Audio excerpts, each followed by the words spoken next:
Coachcast, seu conteúdo número 1 de marketing e gestão na web.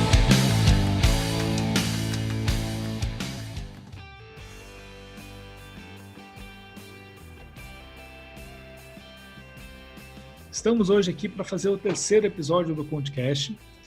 Hoje conosco temos Felipe Oliveira, jornalista pela PUC Paraná, pós-graduado em administração e marketing pela FAI. Seja bem-vindo.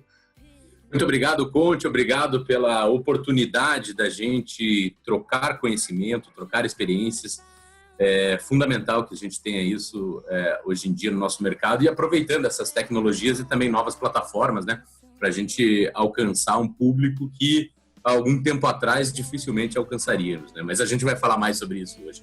Muito obrigado mesmo. Vamos conversar bastante hoje. Obrigado pela presença. O Felipe está aqui com a gente hoje. Ele é diretor de comunicação da Câmara Municipal de Curitiba, onde implementou uma transformação digital com presença em todas as principais mídias sociais. Ele vai contar isso aqui um pouquinho para a gente, como é que foi colocar um órgão público no Instagram, no Facebook, no Twitter, 2 canais no YouTube, Flickr, Spotify, inclusive TikTok, né? E ainda um laboratório no LinkedIn, dando mais transparência e ampliando a participação popular na política da cidade. Parabéns de antemão, Felipe, pelo projeto, e a gente quer saber um pouquinho mais sobre isso já já.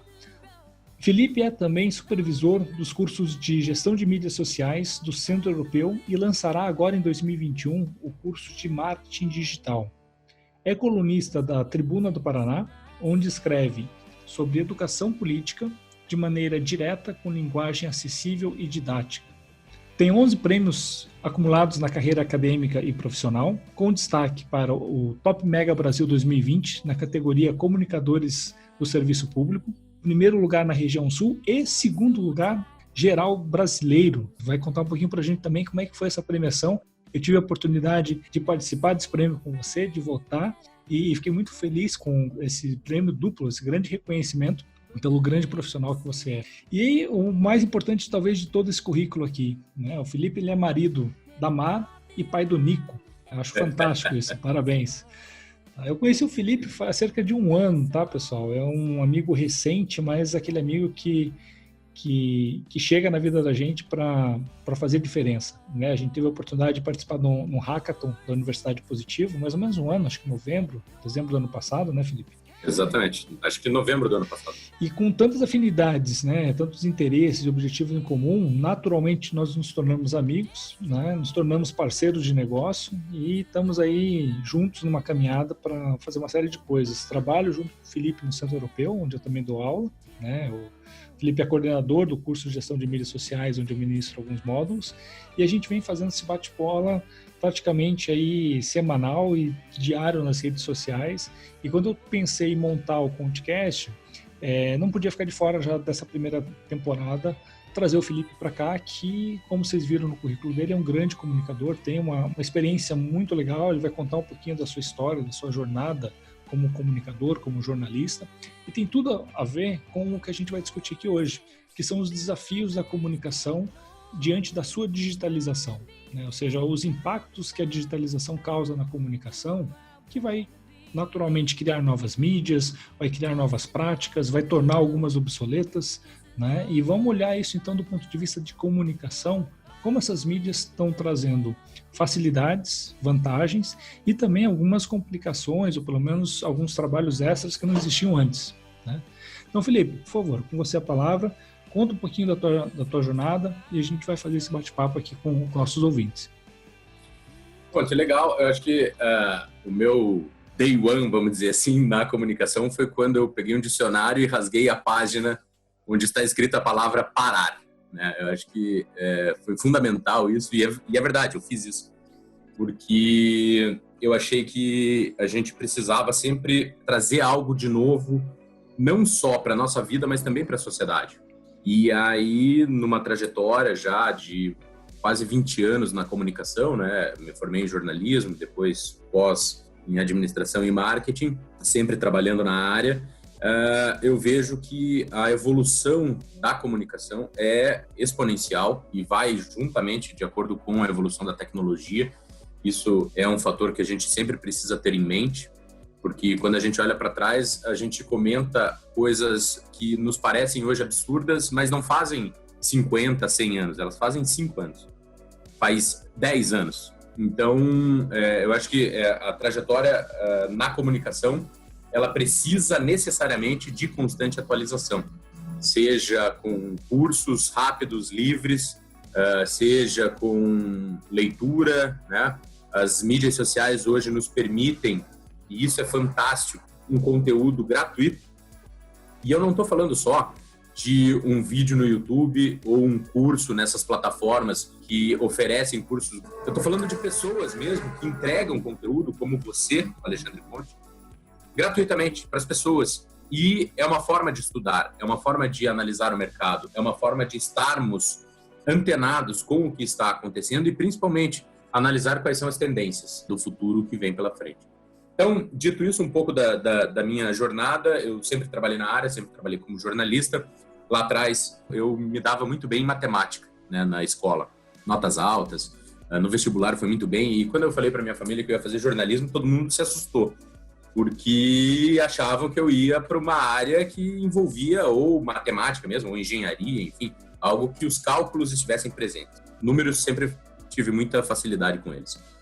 E resolvi fazer jornalismo porque eu gostava muito do repórter de campo, aquele repórter do rádio que entrava lá, entrevistava o jogador e tinha contato com o cara que estava marcando o gol, que estava fazendo tiro, que estava conquistando o título, que estava ganhando partida. Então, eu preferi fazer jornalismo pensando nesse vislumbre, assim, né, de ter o contato com aquele ídolo das pessoas. Apesar de eu nunca ter sido fã, assim, grande fã de jogadores e tudo mais, só sou do Cristiano Ronaldo. Esse não tem melhor no mundo. Inclusive na faculdade, no último ano da faculdade eu fazia estágio e era responsável por uma coluna esportiva e também fechava a página, uma espécie de editor desse jornal local aqui de Curitiba. E aí logo vi que a vida ia ser muito difícil porque o futebol envolve trabalho à noite, durante toda a semana e principalmente final de semana, né? Sempre longe, sempre viajando. Então tem ônus e tem bônus, né? E esse ônus eu preferi deixar um pouco de lado, pensando em ter família, né? Pensando em ficar mais tempo com a família, porque envolvia muito essa questão de viagens. E aí migrei para a área do geral, né? Então fazer o jornalismo geral, do dia a dia.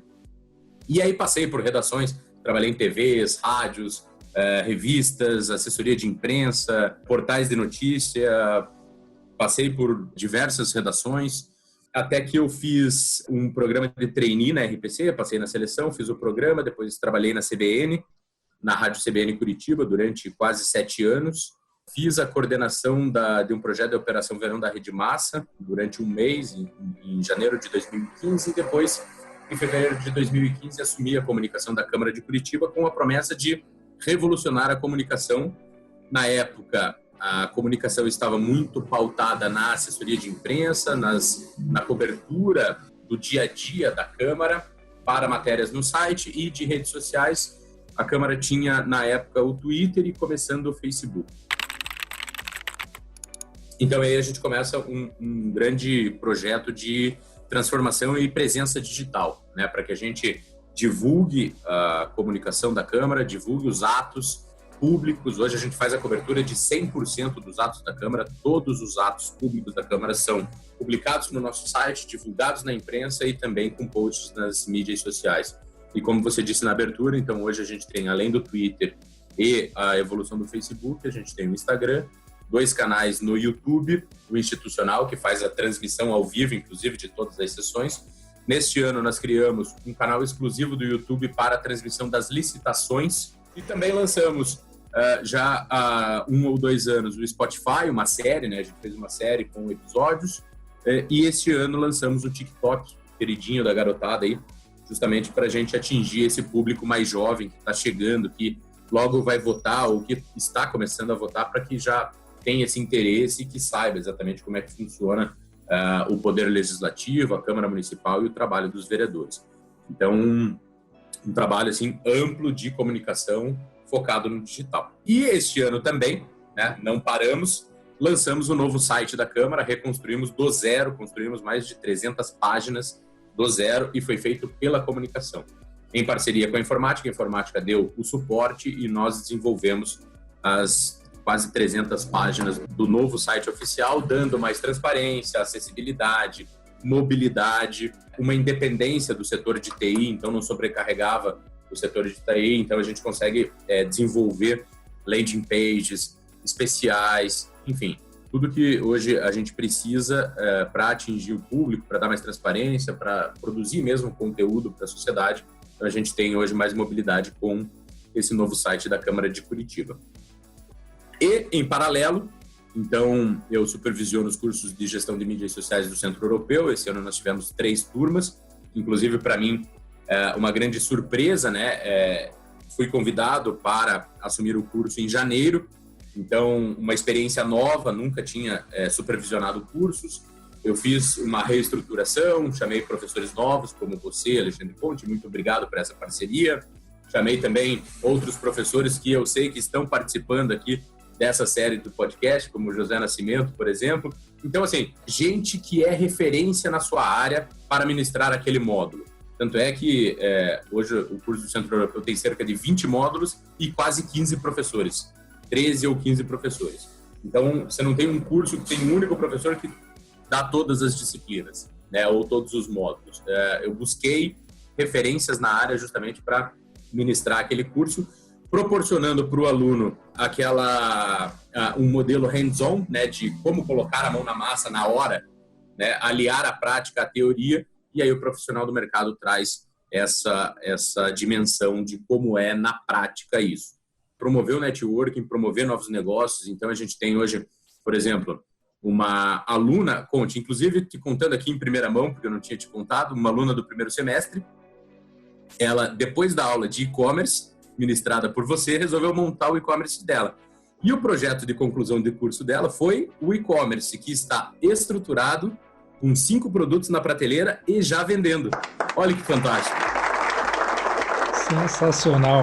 Cara, esse é o melhor reconhecimento que a gente pode ter como professor. Sem dúvida nenhuma. Né? Da gente passar ali algumas horas, alguns dias na frente de uma turma, transferindo um pouco da experiência, do conhecimento que a gente tem e tentando provocar uma reação, né? Não simplesmente empilhar conhecimento, anotações no caderno, mas provocar uma ação que possa ser convertida em negócio, possa ser convertida numa prática, numa decisão mais estratégica.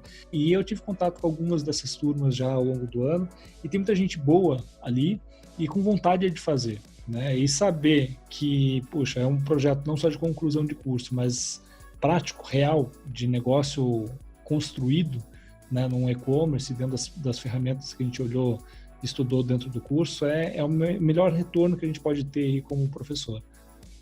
E é um projeto transformador, né? Porque não transformou só a experiência dela, ou pelo menos a capacidade técnica, né? O conhecimento, transformou a vida. Passou a ser um negócio, ela está vendendo e tem uma nova fonte de renda. Então, isso, vamos lá, né? E isso durante a pandemia, as pessoas, então, fazendo o curso, se superando e implementando. Para mim, fantástico, assim. Isso, inclusive, sugeri a ela, perguntei a ela, nós vamos adotar esse case e vamos divulgar agora pelo Centro Europeu, nas redes sociais, então é muito legal. E esse é um só dos vários outros projetos que foram implementados. Tem uma outra aluna que reformulou o Instagram dela e agora está sendo contratada para fazer o trabalho de social media para outras empresas a partir do que ela fez no Instagram dela. Ela gostou, ela adotou a aula de Instagram, então feed organizado, calendário de publicação, enfim, algumas técnicas específicas que o curso ministra e aí ela implementou e já está gerando business também. Então esse é outro pilar do curso, né? Gerar business, gerar negócios e fazer com que as pessoas realmente implementem esse conhecimento adquirido na prática, né? Então é bem legal. E para o ano que vem, a gente vai lançar agora, no final do ano, para início do ano que vem, o curso de marketing digital. Então, separando um pouco alguns conteúdos do curso de gestão de mídias. Então, o de mídias fica mais focado na formação do gestor mesmo. E o marketing digital, mais essa parte de estratégias, de funil de vendas, enfim, toda essa gama de informações para separar. E aí, tendo cursos complementares. Quem quiser pode fazer os 2 cursos sem problema nenhum, inclusive já há interesse de quem quer fazer. Ainda falando um pouco desse meu trabalho nesse ano, no segundo semestre fui convidado para escrever uma coluna no jornal Tribuna do Paraná e ter um blog no online, então é um jornal que ainda circula impresso, né, e espero que continue circulando, um herói da resistência, como a gente chama, né, porque hoje em dia Sim. Jornais impressos são raros no país, né? Então a Tribuna do Paraná me convidou para escrever uma coluna e aí eu sugeri um tema que eu acho que é muito importante e vai ao encontro daquilo que eu falei aqui na abertura, que é você reverter um pouco o trabalho à sociedade. E eu escrevo uma coluna sobre educação política, explicando para as pessoas como é, o que é, por que funciona, por que é assim, né? Não é aquela coluna política que fala de picuinha, treta, analisa discurso, fulano disse isso, fulano disse aquilo, não. É o beabá. É o que o Brasil deveria ter na escola básica, né, no ensino fundamental. É explicar o que é a Câmara Municipal de Curitiba, o que ela faz, qual é o papel do vereador, até onde vai o papel do vereador, por que ele pode fazer isso ou por que ele não pode fazer isso. Enfim, todo o trabalho, a questão do orçamento da cidade, como é que ele é construído e principalmente incentivar a participação popular, né? Eu quero, através da coluna, que as pessoas participem mais da vida política, mas participem positivamente. Se você acha que postar xingamento ou ofensa no Instagram ou no Facebook, nessa lacrosfera, né? As pessoas querem lacrar para ter a respostinha lá mais curtida daquele post. Acho que isso é bom para o país? Não, isso é ruim, porque você não acrescenta nada, você não ganha nada. Então, essa guerra ideológica instalada no Brasil, assim como em vários outros países, é ruim para a sociedade. Então, eu preferi olhar para trás, olhar para dentro e escrever uma coluna provocando essas questões, assim, de qual é o beabá, com até uma pretensão e assim, eu espero que não seja entendido como arrogância até, né, mas explicar um pouco o básico da política, como as coisas funcionam, né, como o poder público funciona. Então, eu acho que isso é importante e vem bem ao encontro do que eu acredito, que é reverter tudo isso para a sociedade. Então, um resumo, assim, do que eu faço hoje, né, dessa vida maluca, corrida que a gente tem, mas pelo menos ganhando bons frutos aí, mas sempre pensando no bem comum, no bem-estar, com qualidade de vida principalmente, e que as pessoas tenham mais calma, né, que elas tenham mais paciência, principalmente ao falar de política hoje em dia. Verdade. Então vamos bagunçar um pouco a ordem aqui. Eu vou te fazer algumas perguntas sobre a tua experiência da Câmara, cruzando com isso que você falou agora do trabalho na coluna do jornal. Vou voltar um pouquinho lá para o teu início de carreira, para a parte do jornalismo, para o jornalismo de campo. E aí a gente volta para falar um pouco sobre o Ursus, né, a capacitação do marketing digital. Pode bagunçar à vontade, até porque eu prefiro assim, né? Esses dias até eu fui postar uma foto no Instagram, minha esposa olhou e falou, mas por que ela tá torta? Eu falei, porque eu não quero ela reta, eu quero ela torta. É para provocar, é para... É para ter o diferente, né? É para fazer diferente. Então, pode bagunçar a ordem, tranquilo, vamos lá. Legal. A primeira curiosidade que eu vejo é o contraste de mídia que você está usando, né, para o mesmo propósito. Então, você me contou sobre um projeto de transformação digital, a gente viu no teu currículo ali, você contou um pouquinho sobre o processo de levar a cabo uma digitalização da comunicação de um órgão público tradicional. Apesar da gente ter, algum tempo atrás, aqui um baita de um case, que foi a Prefis, né? A Prefeitura de Curitiba, que fez um trabalho digital fantástico nas redes sociais, inclusive casou com a Prefeitura do Rio de Janeiro, pouca gente sabe. Sim. Teve uma turma lá, comandada pelo Álvaro Borba, que é um grande comunicador da cidade, fazendo um trabalho digital para um órgão público, que virou referência. E tempos depois você vem fazer algo para educar uma população, para dar voz para uma entidade pública, né, que a gente não está acostumado a ver isso, pelo menos não com uma maturidade que a gente precisa. Comunicação, como você bem colocou, não é analisar o discurso do fulano ou do Beltrano, mas sim falar sobre as políticas públicas, falar sobre a gestão pública. E você também traz isso para a sua coluna pessoal num jornal, inclusive ainda físico. Ou seja, a gente vai abordar um pouquinho a mídia na sequência, mas me parece, né, no teu discurso e na tua coerência prática, que o conteúdo está acima da forma. Fala um pouquinho disso, sobre diferentes mídias, sobre comunicação, usando o conteúdo como elemento central antes de escolher a forma. Por que eu te pergunto isso? Porque em tempos de redes sociais, da vitrine, da quantidade de likes, de seguidores, muitas vezes nós gestores de marketing, nós consumidores, nós buscamos o entusiasmo daquilo que é novo, muitas vezes sem saber se isso é funcional, se isso é aplicável para o meu negócio, para a minha marca, e muitas vezes com conteúdo que não é condizente, ou nem mesmo tem uma qualidade, mas pelo simples fato de estar presente ali. E o que você está me mostrando dentro dessa coerência é que você está trazendo o conteúdo.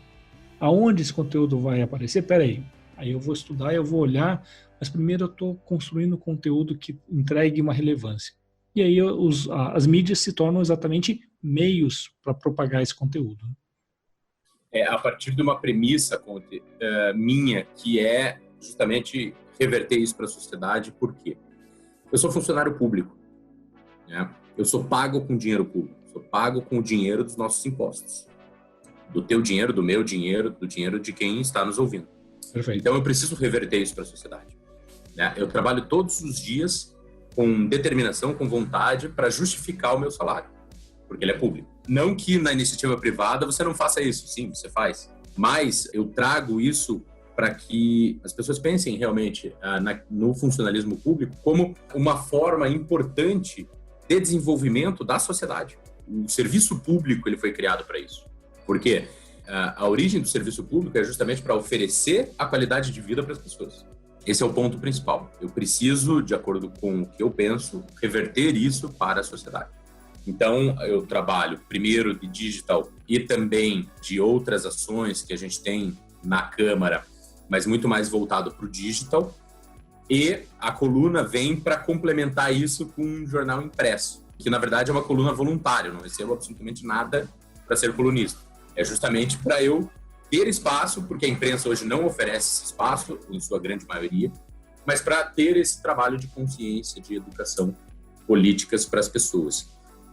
A questão das redes sociais, na Câmara de Curitiba principalmente, ela é um pouco mais difícil porque hoje a gente não tem agência, né? Eu não tenho nenhuma agência, eu não tenho agência de publicidade, eu não tenho agência de conteúdo, eu não tenho uma produtora. Todo o trabalho é desenvolvido com a equipe própria. Hoje eu tenho 5 jornalistas concursados na equipe, 2 fotógrafos e cinegrafistas e 3 estagiários, e esse é o time de comunicação da Câmara que alimenta tudo isso aí que a gente conversou. Procurando sempre, claro, produzir conteúdos específicos para diferentes plataformas, mas boa parte do conteúdo ele é utilizável tranquilamente, né, tanto no Instagram como no Facebook, no Twitter, enfim. E a coluna propõe justamente essa discussão, né, da sociedade para que as pessoas pensem um pouco sobre o serviço público, sobre o órgão público, para que elas entendam. Falta a iniciativa das pessoas e falta do governo federal implementar isso de uma maneira de educação política mesmo, na base. Tem que ter. E a gente fala muito sobre isso, sobre empreendedorismo, sobre inovação. Isso tem que estar no currículo.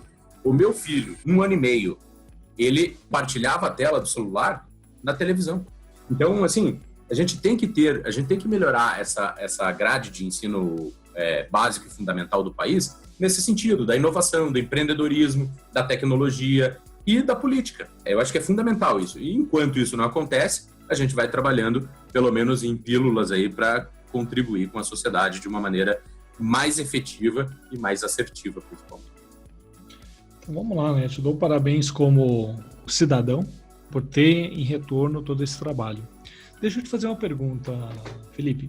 Quando você implantou esse projeto todo de transformação digital na Câmara, você encontrou resistências ou pelo menos alguns descréditos? Cara, vamos gastar com isso, esforço, é tempo, mas não vai dar certo, vai gerar uma interação negativa, que as pessoas vão reclamar. Como é que foi a visão da gestão do órgão e como é que foi o dia a dia dessa mudança, dessa implantação? Bom, quando eu entrei na Câmara, o meu cargo é diretamente ligado ao presidente. E quando eu entrei na Câmara, nós conversamos e durante essa negociação contratual, vamos dizer assim, eu reivindiquei autonomia total sobre a comunicação. E foi bem legal porque foi me dada, porém com custo quase zero.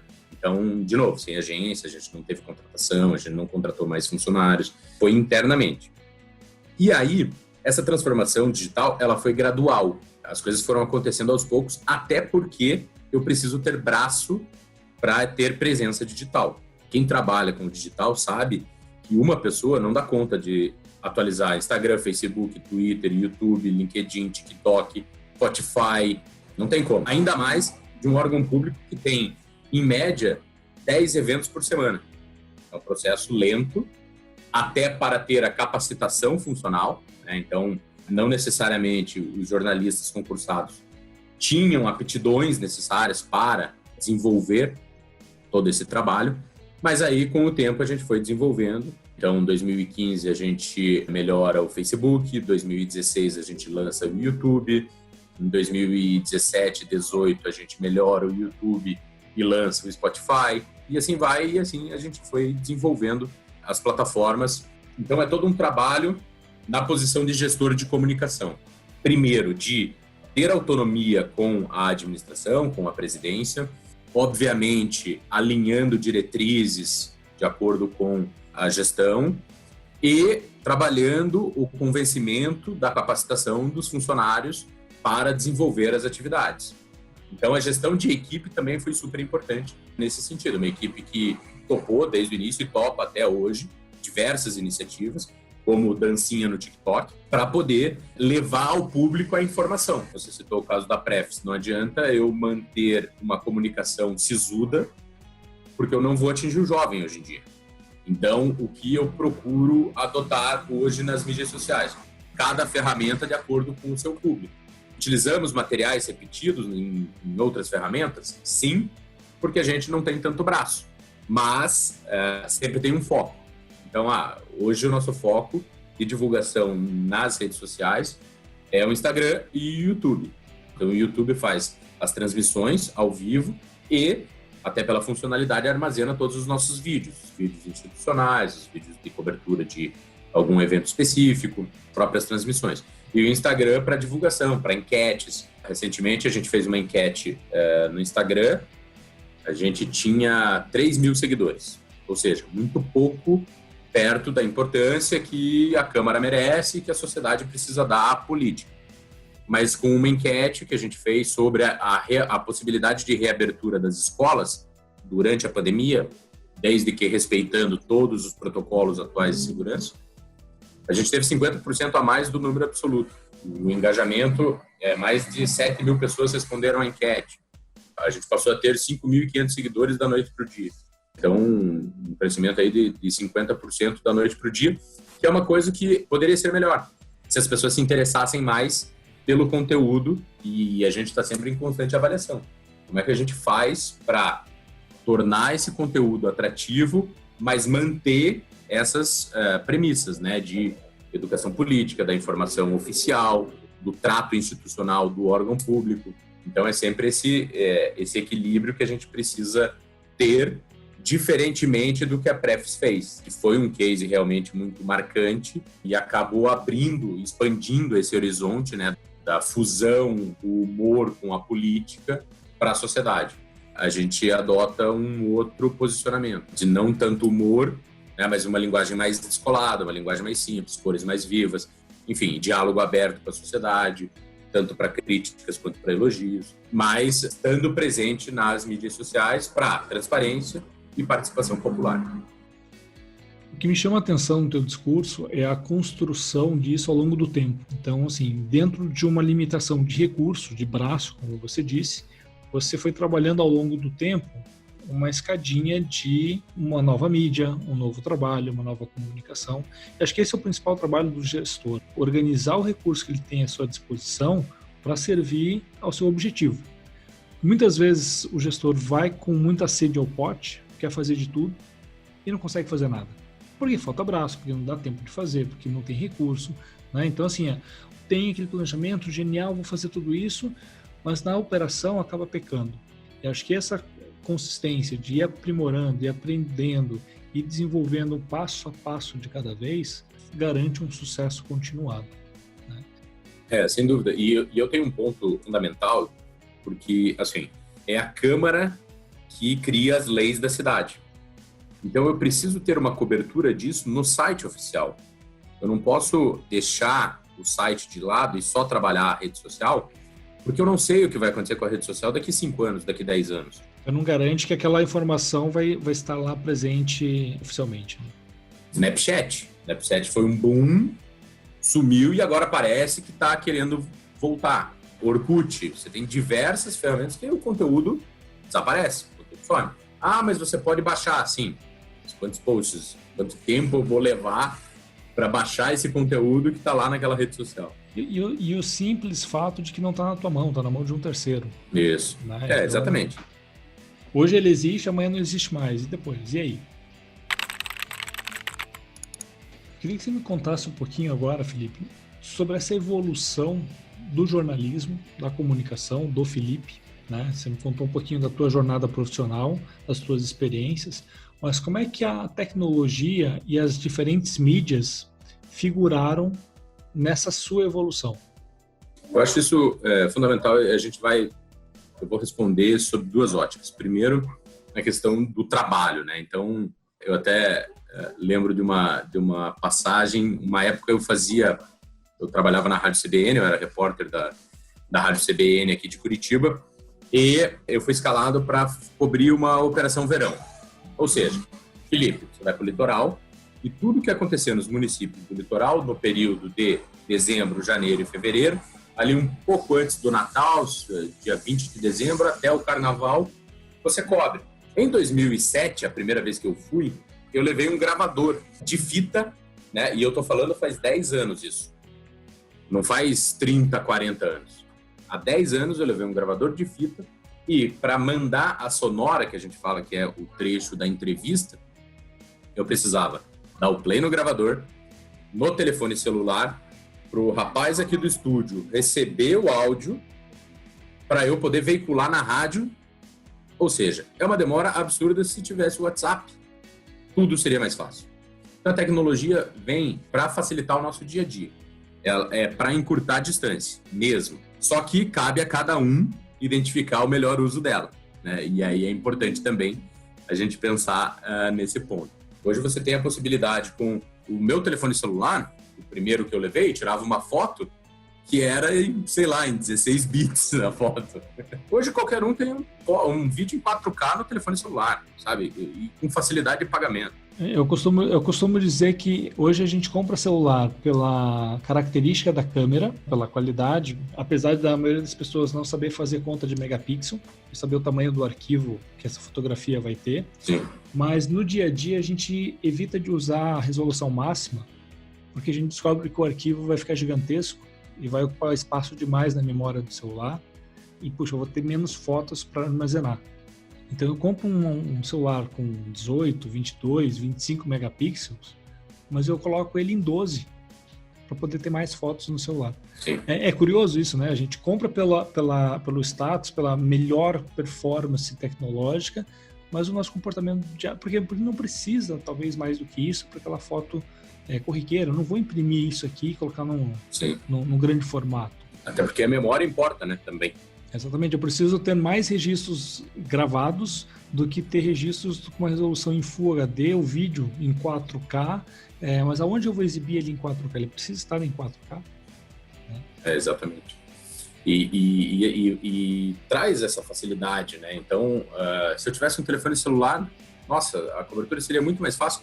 E é o que a pandemia mostrou pra gente. E talvez eu nem precisaria estar lá. Exato. Poderia estar de dentro de casa cobrindo o litoral do Paraná. Ou o litoral do Brasil todo, de dentro de casa. O avanço da tecnologia é fundamental para melhorar e dar essa agilidade para qualquer relação de trabalho hoje.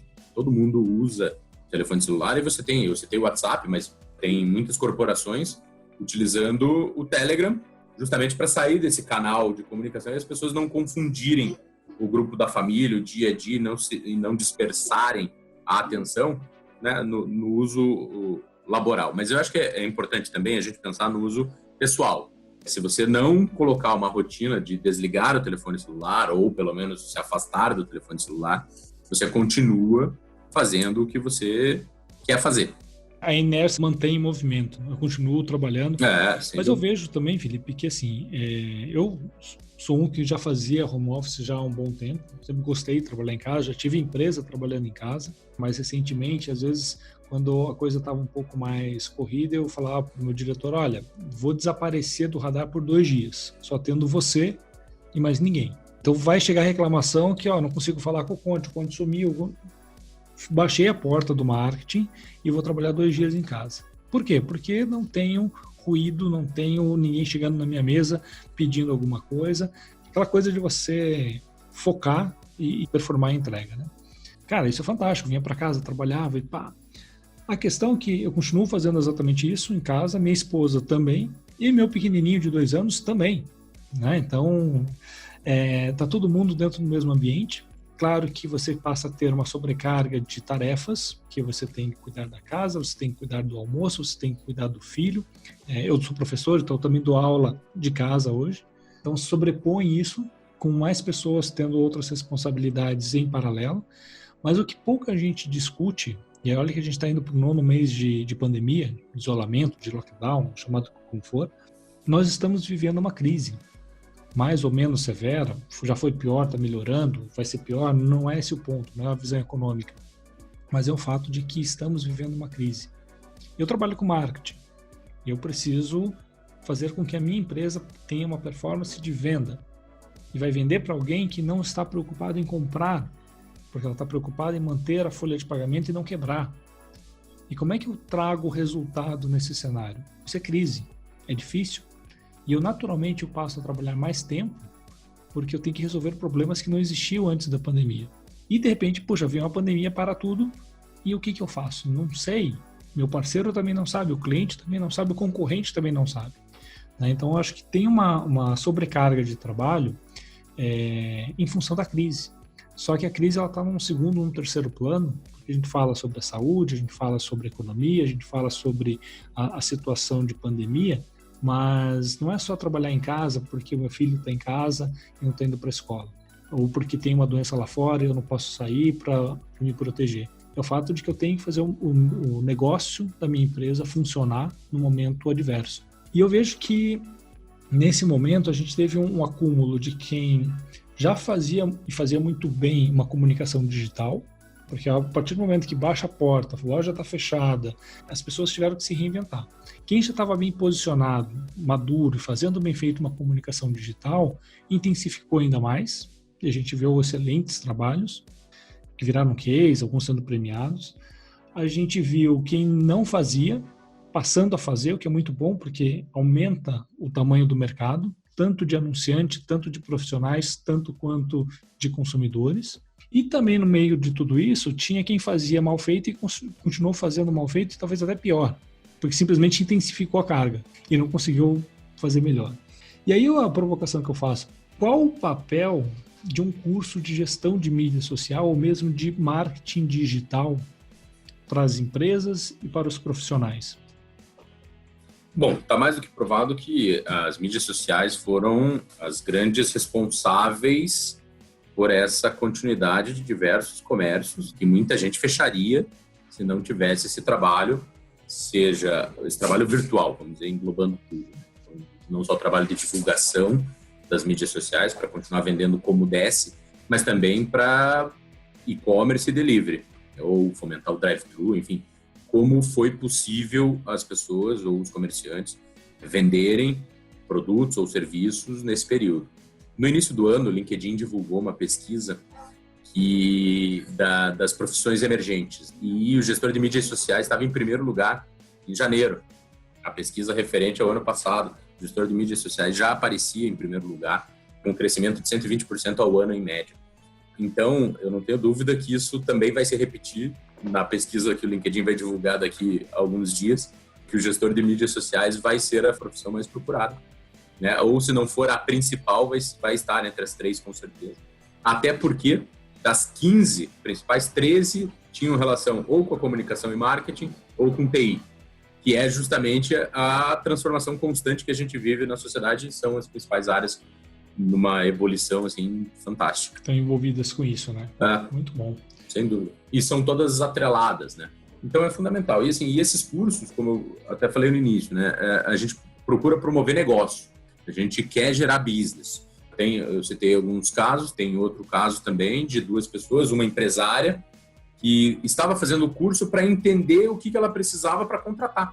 Ela precisava conhecer isso. E aí é uma coisa legal também, por quê? Porque o administrador ele também precisa entender pelo menos um pouco desse mundo, desse universo das mídias sociais, para ele saber brifar uma agência ao contratar, para ele saber dizer o que ele quer. Porque não adianta contratar uma agência e falar, eu quero vender mais. Sim, mas como? A gente sabe que você quer vender mais, mas como? Qual vai ser a estratégia? Qual vai ser o posicionamento? Qual vai ser a imagem? Vai definir uma persona ou não vai definir uma persona? Vai ter investimento? De quanto? Vai ser crescimento orgânico ou pago? Quanto vai investir no impulsionamento? Então, o que ela fez? Olhou para o lado e contratou o menino do lado. Então, as 2 alunas do curso de gestão de mídias viraram já deu match. Parceiras. Já deu match. Deu match. Deu match business, né? Cara, isso é fundamental pelo seguinte, eu tive uma experiência longa até em órgão público, trabalhei somando os períodos picados 8 anos e meio no Tribunal de Contas do Paraná. E uma das gestões, a gente teve uma demanda, trabalhar na área de TI, e a gente teve uma demanda para fazer um novo site. Por quê? Porque o presidente quer fazer um novo site para ele lançar o site dos 60 anos. E, obviamente, né, a figura do presidente não tinha intimidade com tecnologia, muito menos com web, e o site era simplesmente um elemento para a comunicação ter pauta, para jogar isso na mídia, para ter uma visibilidade da importância do órgão, de se comunicar, de colocar maior transparência. Mas, na prática, isso não veio no briefing. E nós, da área de TI, a gente ficou muito mordido. Não, nós não vamos fazer um site só para ser um site bonito. O que a gente pode fazer? E a gente levantou o truco para 6. E a gente criou uma série de sistemas, uma série de prestações de contas eletrônicas, isso em 2006, 2007, por aí, onde prestações de contas que eram feitas via protocolo, via processo, via documentação física, via correio, passou a ser feita eletronicamente pelo site. E isso, 1 ano depois, foi ganhar prêmio na ONU, numa convenção no México. Por quê? Porque é um projeto que os profissionais se envolveram, se engajaram, conhecendo tecnicamente o que era possível fazer. Vamos arrumar isso? Vamos fazer bem feito? Vamos usar esse esforço desse novo projeto para construir algo emblemático? E aí a gente fez um trabalho fantástico que teve uma repercussão de modelo internacional muito grande, mas que foi muito além daquela demanda do chefe. O chefe mandou fazer um site novo porque o outro tá feio e ele precisa colocar isso aí para fazer barulho. E aí, 2 coisas, Conte. Vamos contextualizar que ano foi isso? 2006, 2007, por aí. Porque isso hoje parece muito normal. Uhum. Parece muito normal, mas você está falando de algo de 13 anos atrás. E aí sim vem a inovação. Que talvez a gente nem utilizasse esse termo inovação nessa época, em 2007. Não, a gente estava cunhando a prática antes de dar o nome, né? Mas a gente estava lá educando literalmente o servidor público do órgão lá de tratamento de água e esgoto da cidade lá do interior, que tinha uma contabilidade terceirizada, a fazer uma prestação de contas via sistema, via internet. Isso aumentou, inclusive, a capacidade de identificar fraudes. Ou seja, o sistema público se tornou mais eficiente, porque tinha muito mais coisa automatizada, sistematizada, e o próprio sistema cruzava dados e, olha, o teu banco de dados dessa versão está diferente do anterior, você mexeu aqui. Coisas que quando vinha numa planilha, num processo, num documento, nem sempre eram comparadas ou pelo menos não dentro de um tempo hábil.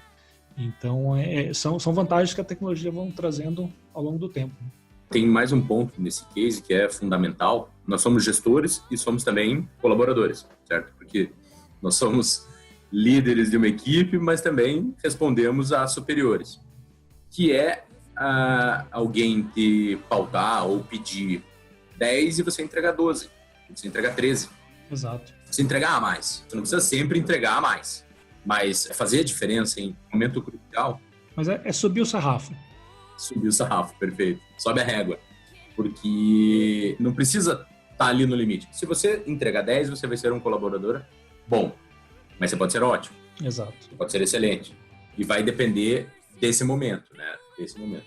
E você falou um ponto fundamental aí, que o órgão público ele tem que ter essa presença para a sociedade. De novo, porque é pago, dinheiro público, então você tem que reverter para a sociedade. Na comunicação da Câmara ali, a gente, nessa evolução, nessa escadinha, né, do digital, a gente fez também diversas ações, outras ações. Então, a gente tem um programa de educação política nas escolas, então a gente repaginou a visita guiada, então a gente convidava as escolas para virem até a Câmara e a gente entregava um manual do cidadão, um livrinho, que a gente colocou todas as informações do que é a Câmara, como funciona, qual o papel do vereador e tudo mais. Então, tem também esse projeto de educação política, enfim, várias outras ações que todos podem conhecer aí acessando o site da Câmara.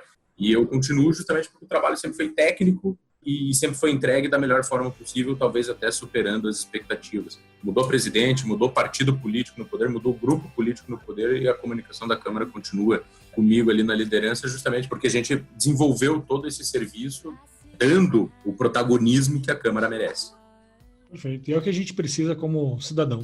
Sim. Eu vejo no teu discurso assim, uma coerência sobre a importância da capacitação, seja da sociedade, seja do contribuinte, seja do profissional, seja do empreendedor ali, do dono do negócio. E quem está nos ouvindo agora aqui, ficou interessado sobre os cursos do Centro Europeu, como pode fazer para se inscrever?